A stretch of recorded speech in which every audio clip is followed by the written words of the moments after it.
नमस्कार, मैं रंजित रंजन आप सभी का स्वागत करता हूं हमारे इस YouTube channel competitive study centre पर। दोस्तों, आप लोगों को पता ही है, पर डे आप लोगों के लिए बिहार पुलिस का सेट का एक सेट का एक क्वेश्चन डिस्कशन होता है यहाँ पर पूरे सेट का, चाहे उसमें मैथ हो, जीके हो, हिंदी हो, इंग्लिश हो, सभी क्वेश्चन का डिस्कशन होगा। ठीक है, क्लास थोड़ा लंबा होगा लेकिन आप बने रहिएगा। इसमें बहुत सारे सेट का डिस्कशन हो गया है, अगर आप लोग नहीं देखे हैं तो जाकर देखिए, लिंक डिस्क्रिप्शन में दिया हुआ है। ठीक है, चलिए शुरुआत करते हैं आज की क्लास। देखते हैं पहला क्वेश्चन क्या है। पहले मैथ सेक्शन से लेते हैं, उसके बाद में हम आगे और दूसरे सेक्शन को लेंगे। ठीक है, चलिए देखिए पहला क्वेश्चन क्या है। पहला क्वेश्चन कह रहा है कि यदि a बाई बी तथा उसके व्युत्क्रम का योगफल 1 हो और a is not equal to 0, b is not equal to 0 हो तो ए क्यू प्लस बी क्यू का मान क्या होगा। समझ गए? आपको क्या बोला जा रहा है कि a बाई बी और उसके व्युत्क्रम का योग अगर 1 है तो आपसे बेसिकली पूछा जा रहा है A Q plus B q का मान क्या होगा। समझ गए? चलिए देखिए, इसमें आपको एक फॉर्मूला याद रहना चाहिए, कौन सा? ए क्यू प्लस बी क्यू वाला, है ना, बस उस पर ही बन जाएगा। देखिए कैसे आपको बोला गया है कि ए बाई बी और बी बाई ए, अगर मान लीजिए ए बाई बी और इसका व्युत्क्रम क्या होगा, बी बाई ए, इसका योग आपको दिया हुआ है 1। ठीक है, तो यहाँ से निकाल लेते तो क्या हो जाता है, A square plus B square upon A B is equal to 1, यानी A square plus B square is equal to A B. अब मल्टीप्लाई में तो वो से मतलब नहीं ना होता है। अब आपको पूछा गया है A Q plus B cube is equal to क्या होगा। समझ गए कि नहीं?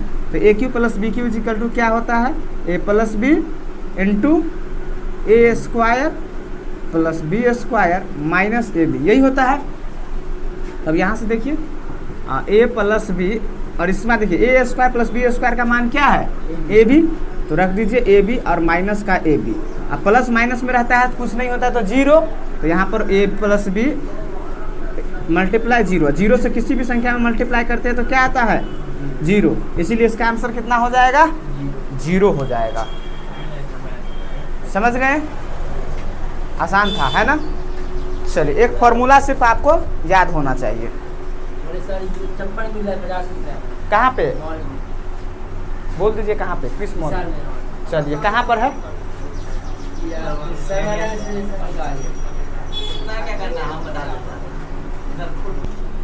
चलिए अगला क्वेश्चन हो गया।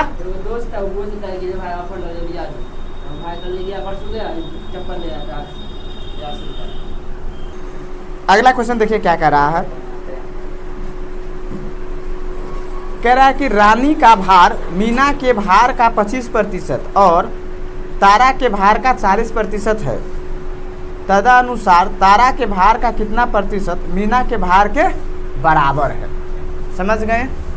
क्वेश्चन क्या है, ये रीना तारा करने की जरूरत नहीं है। कहता है कि रानी का भार मीना के भार का 25% है और तारा के भार का 40% है। देखिए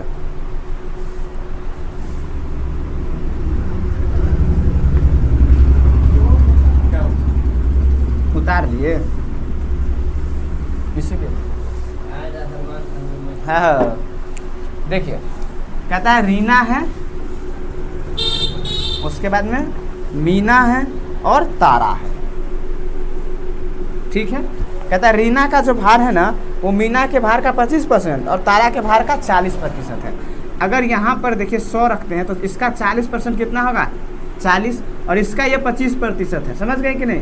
तो 25% इसका है, इसका मतलब इसका ये 1/4 होगा। 1/4 40 है तो पूरा भाग कितना होगा, 4 चौका 160, इसका 1/4 कितना होगा, 40। समझ गए? नहीं समझे? 25% का सर मतलब क्या होता है, 1/4, यानी इसका 1/4 जो 40 है तो इसका मतलब ये पूरा 160 होगा। कैसे सर? किसी संख्या का 1/4 40 है, ये 4 इधर आएगा तो x इज इक्वल टू 4 चौका 16, 1 0 पहले से था, कितना होगा 160, इसीलिए इसको कितना होना पड़ेगा, 160 होना पड़ेगा। आगे क्या बोला, तदनुसार तारा का भार नहीं, तारा के भार का कितना प्रतिशत मीना के भार के बराबर है। तारा के भार का कितना प्रतिशत मीना के भार के बराबर है, यही ना कहा, मीना के भार के बराबर है। तारा के भार का कितना प्रतिशत मीना के भार के बराबर है। यहाँ से देखिए 100 x/100 ये कट जाएगा कि नहीं कट जाएगा, सीधा आ गया 160। तो x का वैल्यू कितना आ गया 160। वैसे भी कहते सर ये 100 है ये 160 है, कितना प्रतिशत होगा 160%। बोलिए कुछ आ रहा होगा समझ में इस क्वेश्चन। बिल्कुल सर, आप संडे को भी क्लास चलता है। अभी जो जो टॉपिक छूटा हुआ है जिसका उस सबको संडे को भी क्लास देते हैं, समझ गए कि नहीं। ऑनलाइन भी ऑफलाइन भी दोनों, स्पेशल टॉपिक संडे को चलता है, ठीक है, जो एग्जाम में बहुत बार पूछा जाता है।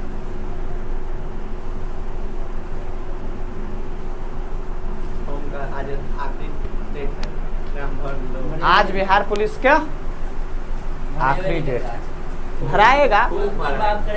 हाँ नहीं जल्दी नहीं भराएगा, साइट जो है ना आज थोड़ा सा वेबसाइट आज से 5-7 दिन पहले स्लो हो गया था, वही ना। हाँ कैसे फॉर्म भराया, आज कैसे भराया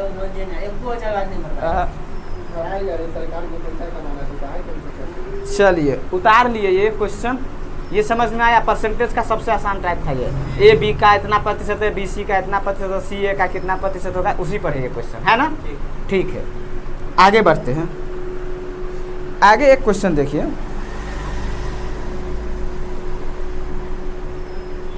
कह रहा है कि एक विक्रेता को 60 चीजें बेचकर 15 चीजों के विक्रय मूल्य के बराबर लाभ मिल जाता है। तदनुसार उस विक्रेता के लाभ का प्रतिशत ज्ञात कीजिए।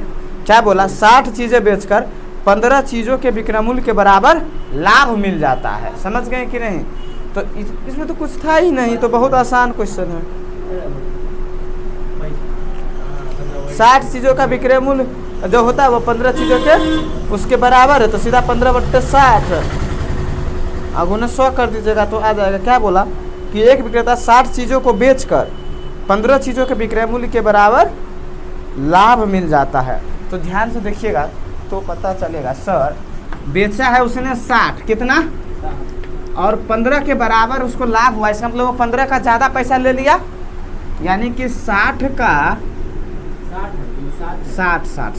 का जो एसपी है वो हमारे पास 75 के सीपी के बराबर है ना। यही तो बोला, तभी तो जितना पैसा हमको 75 पर आया 15 का लाभ ले लिए हैं। तो क्वेश्चन कर रहा है कि 60 चीज़ें बेचकर 15 चीज़ों के विक्रय मूल्य के बराबर लाभ हुआ। तो 60 चीज़ें जो बेचे हैं तो जितना पैसा आया होगा उतना 15 चीज़ें ज़्यादा बेचने का। हाँ एसपी बोलते हैं विक्रय मूल्य। पैसा कितना आया समझ कि नहीं, 75 60 पर 15 हमने ले लिया तो 75 आया कि नहीं, यानी कि 60 का सामान दिया 75 का पैसा ले लिए। तो सामान तो पहले हम दिए हैं 60 का ही, तो हमारे विक्रय मूल्य 60 का ही था, लेकिन हमने पैसा ले लिया है 75 सीपी के बराबर। तो यहाँ से आपका सीपी और एसपी का रेशियो आ जाएगा।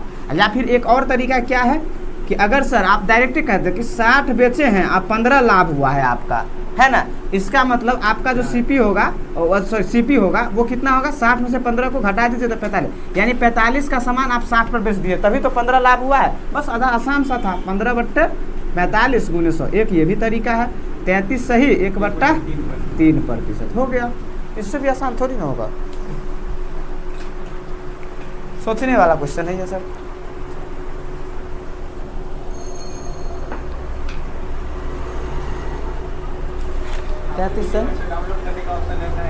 किसमें से,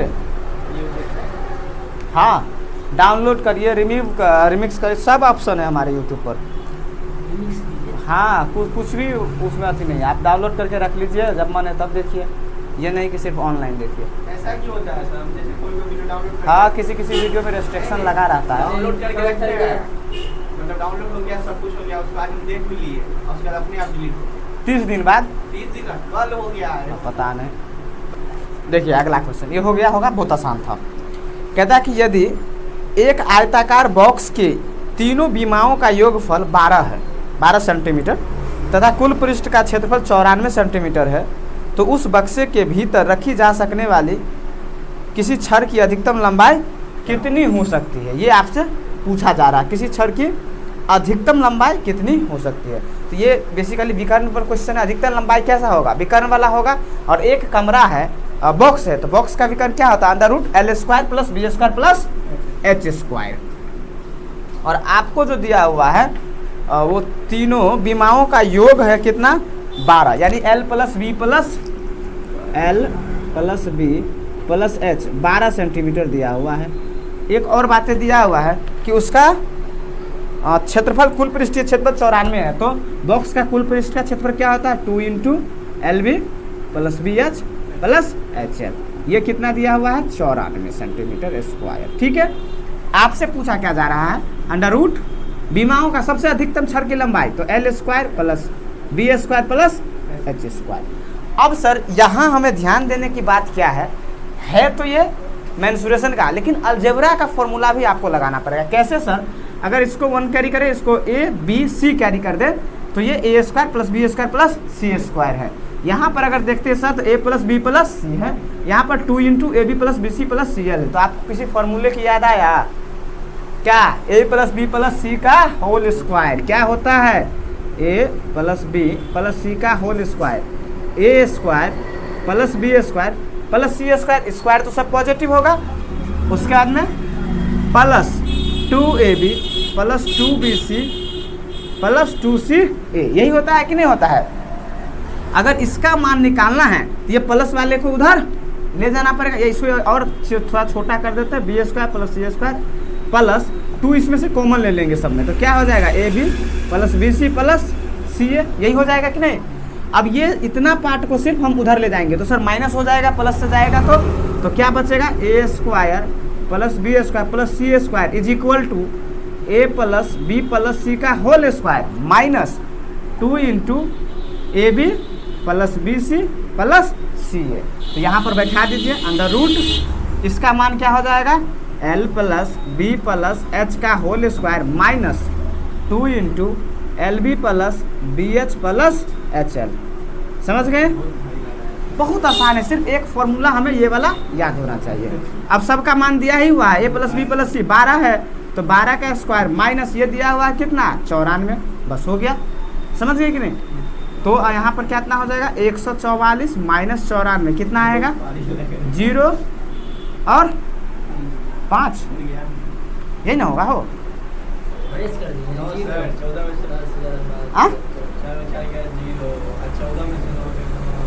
ठीक तो है, 9 5 14 50, तो कितना आ जाएगा बाहर, 25 दूना 50 यानी 5 रूट 2। समझ गए, अधिकतम छड़ की लंबाई कितना होगा, 5 रूट 2 सेंटीमीटर में है, तो इसको सेंटीमीटर कर दीजिए और क्या।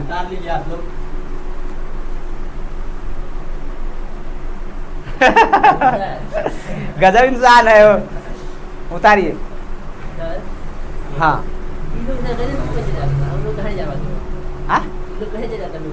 मुंबई से आया, सबका काम है घूमना, काम है क्या है, मुंबई जाएगा तो काम है उस सबका घूमना,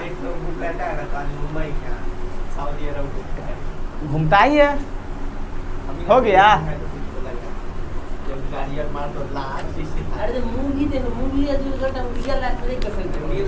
उतार लिए।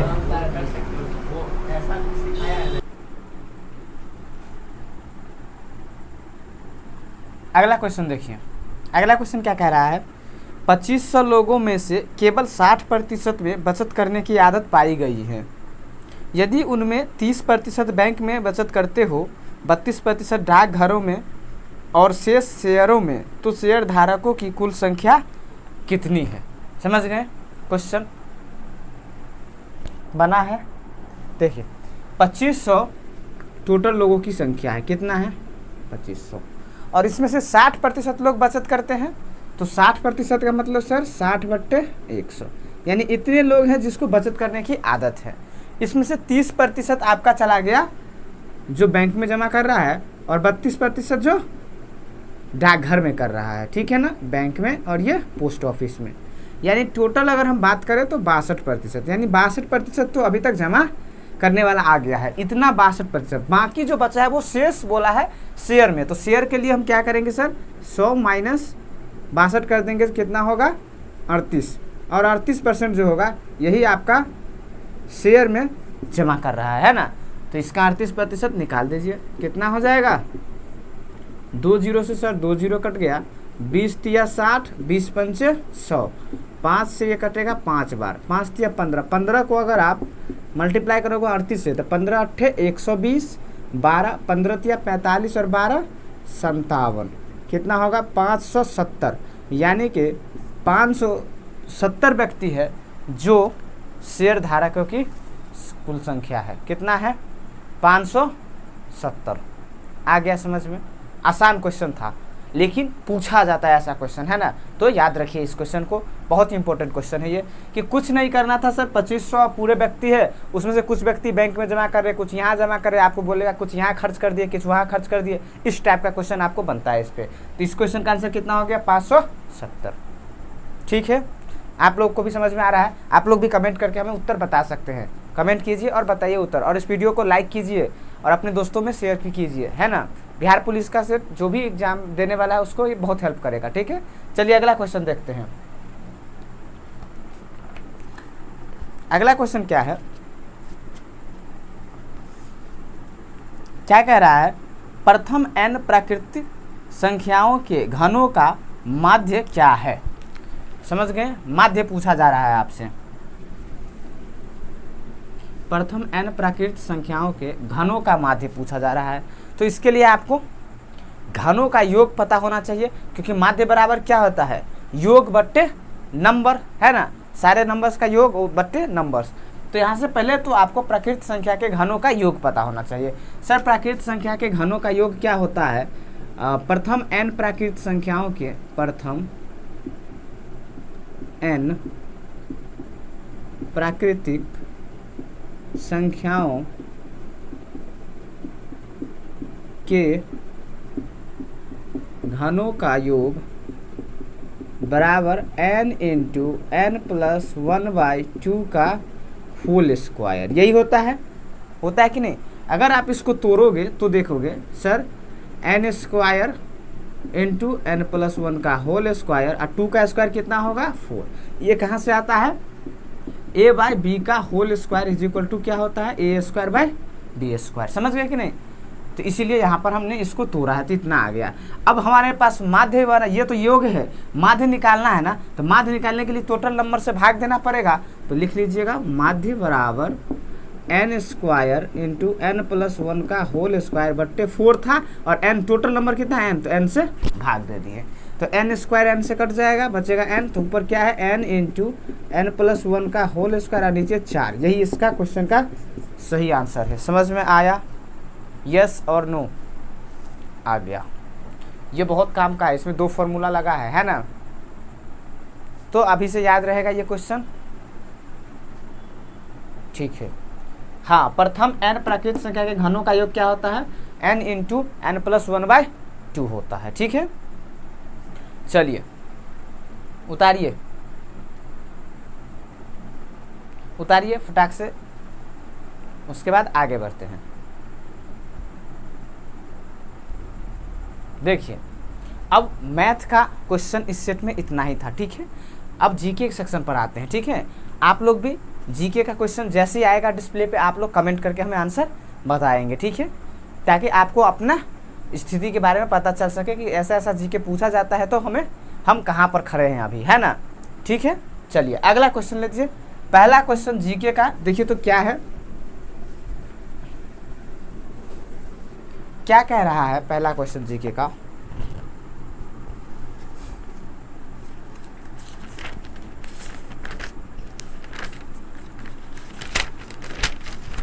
देखिए, कह रहा है कि राष्ट्रीय चिकित्सक दिवस किसके जन्म दिवस पर मनाया जाता है। बहुत ही कमाल का क्वेश्चन है। राष्ट्रीय चिकित्सक दिवस किसके जन्मदिन पर हम लोग मनाते हैं, ये आपको बताना है। 4 ऑप्शन है आपके पास। क्या है ऑप्शन, बिपिन चंद्र राय, CNR राव, पुरुषोत्तम दास टंडन, अब्दुल कलाम आज़ाद। इस चारों में से आपको बताना है कि किसके जन्म दिवस पर हम लोग राष्ट्रीय चिकित्सक दिवस मनाते हैं। बताइए, आप लोग भी कमेंट करके फटाक से बताइए क्या होगा, बिपिन चंद्र पाल। ठीक है, समझ गए क्या होगा? बिपिन चंद्र पाल। राष्ट्रीय चिकित्सक दिवस किसके जन्म दिवस पर हम लोग मनाते हैं? बिपिन चंद्र पाल। अब आप बताइए कि राष्ट्रीय चिकित्सक दिवस आखिर मनाते किस दिन हैं? बोलिए, किस दिन मनाते हैं? 1 जुलाई को। कब मनाते हैं राष्ट्रीय चिकित्सक दिवस? 1 जुलाई को मनाते हैं। ठीक है, आ गया, याद रखिएगा, राष्ट्रीय चिकित्सक दिवस 1 जुलाई को और बिपिन चंद्र पाल के राय के जन्म दिन पर मनाते हैं। ठीक है, चलिए अगला क्वेश्चन। अगला क्वेश्चन क्या है? कहता है कि भारत की मुख्य भाषा को किस अनुसूची में शामिल किया गया है? समझ गए क्या बोला? भारत की जो मुख्य भाषा है उसको किस अनुसूची में शामिल किया गया है? ऑप्शन है 4वीं अनुसूची, 5वीं अनुसूची, 7वीं अनुसूची, 8वीं अनुसूची। ये क्वेश्चन बार बार रिपीट हो रहा है, बहुत इंपॉर्टेंट क्वेश्चन है। पिछले क्लास में भी ये आया था, भाषा से रिलेटेड है ना, अभी भी है। कौन सा हो जाएगा बताइए? 8वीं अनुसूची। क्या होगा? 8वीं अनुसूची। भाषा से जो रिलेटेड है वो संविधान में कहाँ पर वर्णित है? 8वीं अनुसूची में। तो एक बात बताइए, अभी तक हमारे भारत में कितने भाषाओं को 8वीं अनुसूची में शामिल किया गया है? 22। कितने हैं? 22 है। ठीक है, हाल ही में 2003 में 100वां जो ये भाषा का संशोधन हुआ था, संविधान संशोधन, उसमें जो है इसके 8वीं अनुसूची में 3 भाषाओं को जोड़ा गया था। ठीक है ना, 4 को। कितना? 4 को। ठीक है, चलिए आगे बढ़ते हैं। अगला क्वेश्चन है कि भारत में अंतिम मुगल सम्राट कौन था? भारत में अंतिम मुगल सम्राट कौन था? 4 ऑप्शन आपके पास, अकबर, औरंगजेब, मोहम्मद शाह, इनमें से कोई नहीं। क्या है इसका आंसर? इनमें से कोई नहीं। क्या है इसका आंसर? इनमें से कोई नहीं। क्यों? क्योंकि जब भारत का अंतिम मुगल शासक की बात आता है तो बहादुर शाह जो था वो बहादुर शाह द्वितीय को जो है कि मारकर भगाया था। समझ गए कि नहीं? तो क्या होगा? बहादुर शाह को बहादुर शाह द्वितीय ने मारकर भगाया था। तो क्या था? अंतिम मुगल साम्राज्य जो होगा वो बहादुर शाह द्वितीय हो जाएगा। समझ गए? कौन था? बहादुर शाह द्वितीय। अगला क्वेश्चन, आसान क्वेश्चन। जहांगीर का मकबरा कहाँ पर है? 4 ऑप्शन है आपके पास, आगरा, श्रीनगर, लाहौर, दिल्ली। जहांगीर का मकबरा कहाँ पर है? बताइए कमेंट करके फटाक से। क्या है? लाहौर में है। कहाँ पर है ये? लाहौर में है। बहुत ही कॉमन क्वेश्चन है। जहांगीर का मकबरा कहाँ पर है? लाहौर में है। अगला क्वेश्चन कहता है कि लाला लाजपत राय किसके विरुद्ध प्रदर्शन कर रहे थे जब वो पुलिस की बर्बरता का शिकार हुआ था? ऑप्शन आपके पास है रॉलेट अधिनियम, मॉर्लो मिंटो सुधार, पिट्स भारत अधिनियम, Simon commission. Very good, Simon commission. किसके विरुद्ध वो कर रहे थे प्रोटेस्ट? साइमन कमीशन के विरुद्ध कर रहे थे, जिस टाइम उसको लाला लाजपत राय को सर पे डंडा लग गया और उसके कारण उनकी क्या हो गई? मौत हो गई। समझ गए कि नहीं? ठीक है, चलिए अगला क्वेश्चन कह रहा है कि शांति निकेतन की स्थापना किसने की थी? 4 ऑप्शन है आपके पास, देवेंद्रनाथ टैगोर, रविंद्रनाथ टैगोर, राजा राम मोहन राय, मानवेंद्रनाथ राय। शांति निकेतन की स्थापना किसने की थी? किसने किया था? बहुत ही कॉमन क्वेश्चन, आसान क्वेश्चन, पूछा जाने वाला क्वेश्चन, बहुत ही कमाल का क्वेश्चन है ये। कौन है शांति निकेतन की स्थापना करने वाले? रविंद्रनाथ टैगोर। कब किया था ये शांति निकेतन की स्थापना? यानी शांति निकेतन की स्थापना कब हुआ था? 1901 ईस्वी में। कब हुआ था? 1901 ईस्वी में। समझ में आ रहा है आप लोग को भी? 1901 ईस्वी में शांति निकेतन की स्थापना हुआ था। ठीक है, चलिए अगले क्वेश्चन पर बढ़ते हैं। अगला क्वेश्चन है कि किस अधिकार को डॉक्टर भीमराव अंबेडकर ने संविधान का हृदय कहा था? संविधान का हृदय और आत्मा कहा था। किस अधिकार को संविधान का हृदय और आत्मा कहा था भीमराव अंबेडकर ने? धार्मिक स्वतंत्रता का अधिकार, संपत्ति का अधिकार, समानता का अधिकार, संवैधानिक उपचार का अधिकार। बताइए, 4 ऑप्शन आपके पास है। डॉक्टर भीमराव अंबेडकर के अनुसार संविधान की आत्मा किसको कहते हैं? संवैधानिक उपचारों का अधिकार। समझ गए? कौन है इसका आंसर? संवैधानिक उपचारों का अधिकार, जिसको भीमराव अंबेडकर जी ने कहा था ये संविधान का हृदय और आत्मा है। आ रहा है समझ में? ठीक है, अगला क्वेश्चन पर बढ़ते हैं। कह रहा है कि भारत के किस राज्य में बृहत्तम तटरक्षीय रेखा है? भारत के किस राज्य में बृहत्तम तटरक्षीय रेखा है? कर्नाटक, आंध्र प्रदेश, केरल और गुजरात। सबको याद है, सबको याद है ये क्वेश्चन। कौन है आंसर इसका? बहुत ही कॉमन क्वेश्चन, कमाल का क्वेश्चन है। क्या है? गुजरात है, जो भारत का सबसे लंबी तटरेखीय वाला राज्य है, जो पूरे तटरेखीय भारत के राज्य का कितना है 22% अकेले इस राज्य से सटा हुआ है। समझ गए कि नहीं? कितना? 22%। और ये इसका आंसर क्या है? गुजरात। आ रहा है समझ में? ठीक है, चलिए आगे बढ़ते हैं, अगला क्वेश्चन देखते हैं। क्या है अगला क्वेश्चन इस सेट का? भारत के पश्चिम समुद्री तट पर वर्षा किस मानसून में होती है? भारत के पश्चिमी समुद्री तट पर वर्षा किस मानसून में होती है? उत्तर पूर्व, उत्तर पश्चिम, दक्षिण पूर्व, दक्षिण पश्चिम। बताइए क्या होगा आंसर? दक्षिण पश्चिम। क्या होगा आंसर?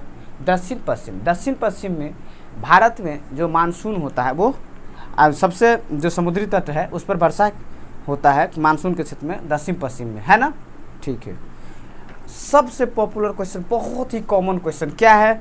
भोपाल गैस कांड किस तिथि को हुआ था? देखिए आपसे डे पूछा जा रहा है, ईयर्स नहीं, ठीक है, लेकिन हम आपको बताते हैं ऑप्शन कैसा कैसा है। 3 सितंबर 1984, 3 अक्टूबर 1984, 4 नवंबर 1984, 4 दिसंबर 1984। बहुत ही बड़ा कांड भोपाल में ये हुआ था, गैस रिसाव वाला, है ना? समझ गए कि नहीं? क्या है इसका आंसर?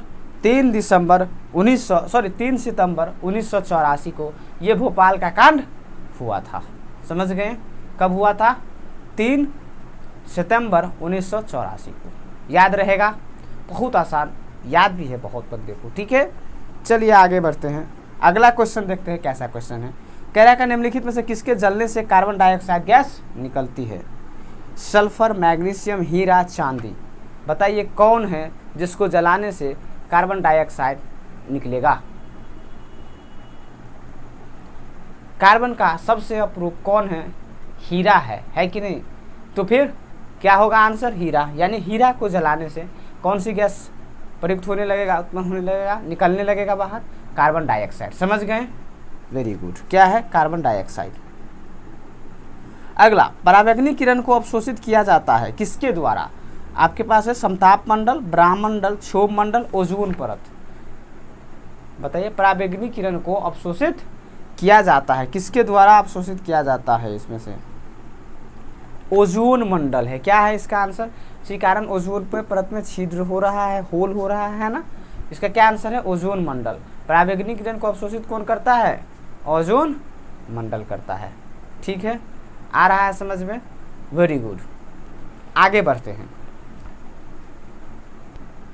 अगला क्वेश्चन देखिए क्या कह रहा है। कह रहा है कांच पर लिखने के लिए किस अम्ल का प्रयोग किया जाता है? 4 ऑप्शन आपके पास है। हाइड्रोक्लोरिक अम्ल, एसिटिक अम्ल, सल्फ्यूरिक अम्ल और नाइट्रिक अम्ल। इस चारों अम्ल में से किस अम्ल का प्रयोग करेंगे हम कांच पर लिखने के लिए? बताइए जल्दी जल्दी। क्या है इसका आंसर? बहुत ही आसान क्वेश्चन है ये, इसमें इतना टाइम नहीं लगना चाहिए। नाइट्रिक अम्ल। क्या है ये?